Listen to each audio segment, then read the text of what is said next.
What's going on YouTube? It's your boy Big Lee from Big Lee's Life of Iron. I'm back with another video today. The sun is shining, it's feeling great in England, and I've really got nothing to grumble about. So I thought I'd take you through my recommendation and my opinion on supplements that are worth taking and ones that are a little bit overhyped and maybe not worth taking. But obviously we're going to start with my own personal supplement stack, which I've got in the kitchen behind me. So I'm going to show you guys what I take, the reasons why I take them, how they can be beneficial for you, and then I'm going to talk about maybe supplements that are a little bit too overhyped and maybe not worth the money. So yeah guys, I'm going to quickly show you what I've got, and then I'll run you through why I take it and how it can help you guys out as well. So let's take a look at the supplement stack. Now to start off with, we've got whey protein. Should be the staple, the basic of any supplement stack.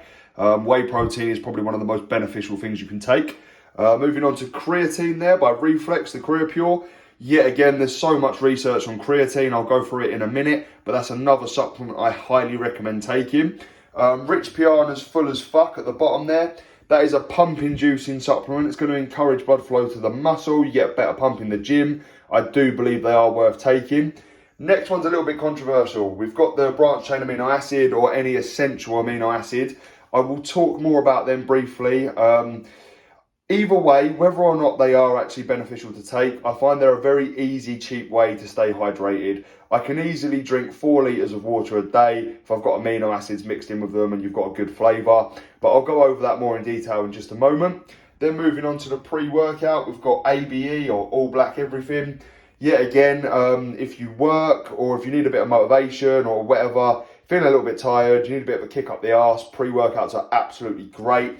And then the last one here is a zinc magnesium complex with 8 other added minerals as well. Things like vitamin B6, vitamin B12, vitamin D in there. Really good supplement. I actually really rate this. I rate Mutant as a brand for like anything really. If you're looking for a good brand, then I've stuck with Mutant my entire life. But yeah, let's go over them in detail and let's cover each supplement and why I take each supplement. So guys, you've just seen my personal supplement stack and what I take. Let's run through some reasons as to why I take them, how I think they help me, and how I think they can help you guys as well. So now the first basic one is a whey protein supplement.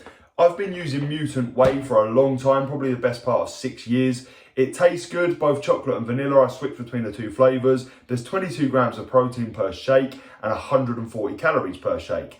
Now, the reason why protein is so important is because it is the #1 essential macronutrient for muscle growth and muscle recovery. So if you want to make sure that you're being efficient with your training, you need to make sure that you're getting your protein in. It's going to help you recover quicker and you're going to build muscle mass at an accelerated rate. But the thing is the general rule of thumb for protein is 1 pound of body weight to 1 gram of protein. Now, if you weigh 200 pounds, you're going to be looking at roughly 200 grams of protein a day.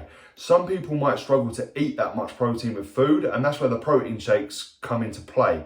It's an easy, convenient way to get 22 grams of protein in your body. And if you have 2 of them a day, like most people do, that's 44 grams of protein that you've consumed. And then you can get the rest through your food throughout the day. You're just making it a little bit easier, a little bit more convenient. So I do really recommend protein shakes. Now let's move on to creatine.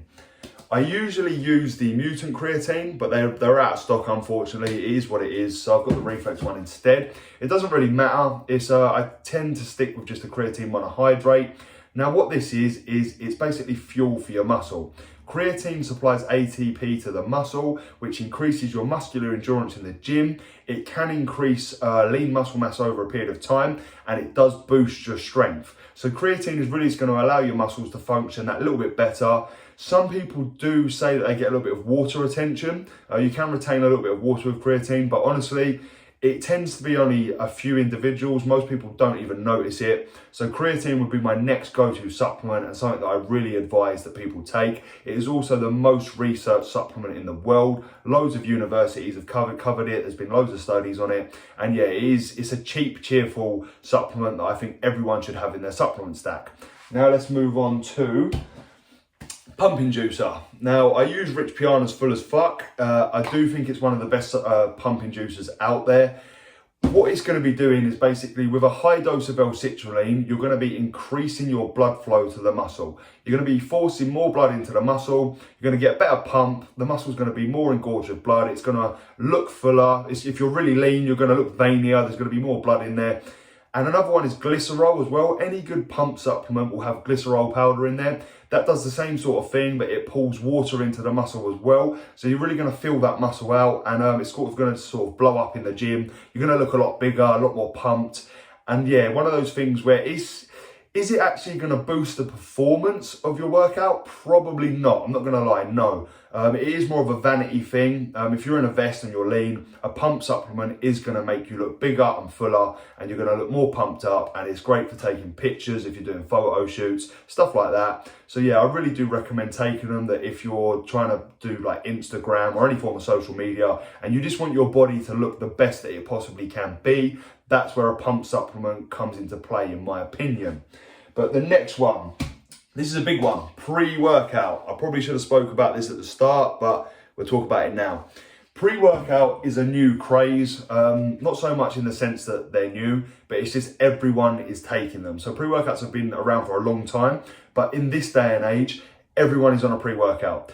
They're a great burst of energy. Obviously, the caffeine usually comes in two types. You get a fast releasing caffeine and a slow releasing caffeine. The fast releasing caffeine, you're probably going to feel within 10 to 15 minutes of taking it. And then the slow releasing caffeine will carry you through the workout over the next hour or so. But yeah, if anyone needs a kick up the arse before they go to the gym, you take a pre-workout, it gives you a massive surge of energy. The beta alanine in there is going to make you tingle. It's going to make you itch a little bit. Some people like it, some people don't. For a lot of people, they use it as a sort of ignition switch. So when you start to tingle, it makes you feel like the pre-workout's kicking in. It's time to lift weights. You feel more energized. It's time to go. Yeah, it's just that it's kind of that it's kicked in. Let's go. That's what that's doing. There's other things in there as well. You get like taurine, which is meant to buffer lactic acid, which means you're going to be recovering a little bit quicker between sets. You're going to increase your muscular endurance. So yeah, pre-workout is a great performance boosting supplement. Let's move on to, now this is an all-in-one. So we've got the Mutant ZMA plus 8. Now in here you've got vitamin D, zinc, magnesium, loads of other things. I think there's like selenium in here and chromium, and basically what this is healthy testosterone support. So there are loads of different functions with all the stuff in here. So you've got vitamin B12 and 6, that's for energy. But the main thing what we're doing here is we're looking after our testosterone levels. Magnesium can help with better sleep as well at night if you take it before you go to bed. But I really recommend something like this because vitamin D, zinc, magnesium, all those things are really good for just maintaining healthy testosterone levels. I would recommend taking a supplement like this. You can buy them individually if you want to control your dosages more, or if you want sort of a cheap alternative, then I would just get an all-in-one like I do. And obviously I just take 2 capsules before I go to sleep. And then that's my zinc, my magnesium, my vitamin D, some selenium, chromium, vitamin B6, 12. Yeah, just loads of good stuff. Like I said, great for maintaining healthy energy levels, healthy testosterone levels. Vitamin D is great for your immune system as well. Yeah, that's that sort of stuff that I would go for if you're looking at taking zinc and magnesium. Last thing, a little bit controversial, and this is where I'm going to go into the supplements that might not be worth taking. So, branched chain amino acids or essential amino acids. Now, there's loads of new research coming out to say that if you're getting your protein and you're eating a good diet, you just don't need to be taking amino acids. The thing is I just find they're an easy way to stay hydrated. I've been using them for years. I do always drink amino acids when I work out. Just 1 scoop to normally 1.5 litres or 2 litres of water. I can do that twice a day. That's an easy 4 litres of water a day. It's a good way to stay hydrated. They're not expensive. This tub cost me £15 for 30 servings. So yeah, they're not expensive at all. Mango flavour tastes great. But if you've got amino acids that taste good, they are going to help you stay hydrated.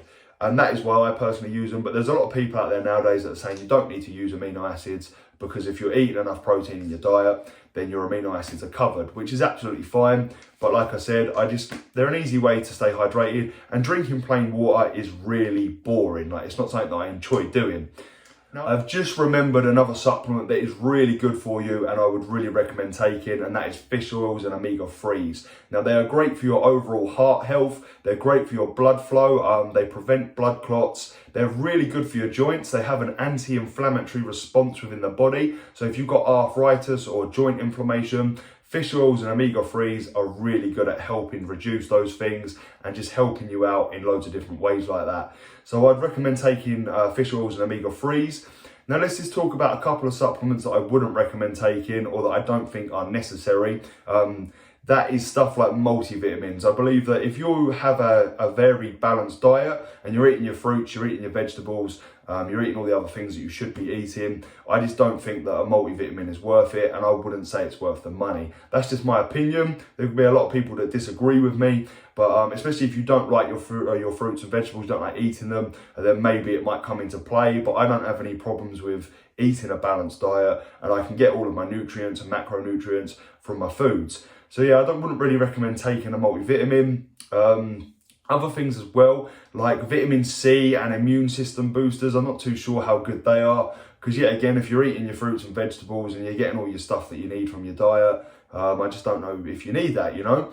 Whereas it's a little bit different with stuff like protein, because you need such a high amount of it to help recover from the workout you're doing and the stuff you're putting your body through, that I feel like sometimes it's hard just to get 200 grams of protein from food, whereas it's quite easy for me to eat my 5 a day, fruits and veggies. So yeah, that for me is the difference. That's what I would say is the difference between supplements that are worth taking and supplements that aren't worth taking.